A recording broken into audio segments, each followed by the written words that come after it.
দুইজন সাহাবী একসাথে ইসলাম গ্রহণ করছে। কথা খেয়াল করতেছেন? দুইজন সাহাবী একসাথে ইসলাম গ্রহণ করছে। ইসলাম গ্রহণ করার পর থেকে রাসূল জীবদ্দশা ছিলেন। ইসলাম গ্রহণ করার কিছুদিন পরে একটা যুদ্ধ আসলো। দুজন সাহাবী যুদ্ধে অংশগ্রহণ করলো।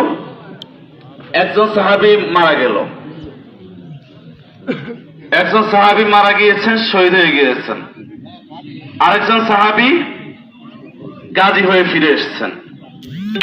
এখন যে সাহাবী গাজী হয়ে ফিরে এসেছেন, এই যে মাঝখানে কথা বললে ডিস্টার্ব হয়। 2 মিনিট আছে, আমি সংক্ষিপ্ত কিছু কথা বলতে চাচ্ছি। একটু কথা বলেন না, কেউ কথা বলেন না। এখন পিছনে একটু সামনে আমরা আগায় বসে, পিছনে যে যারা দাঁড়িয়ে আছেন কষ্ট হচ্ছে, একটু আমরা ফাঁকা জায়গাগুলো পূরণ করে ফেলি। আবার পুরোপুরি সবাই উঠেন না, কারণ কথা বলবো মাত্র 1-2 মিনিট। যারা কথাগুলো খেয়াল করছেন, তাহলে বলছি কয়জনের কথা বলতেছি? একজন শহীদ হয়েছেন, আরেকজন জীবিত ফিরেছেন, গাজী হয়ে ফিরেছেন। এখন যিনি গাজী হয়ে ফিরেছেন উনি 1 বছর পরে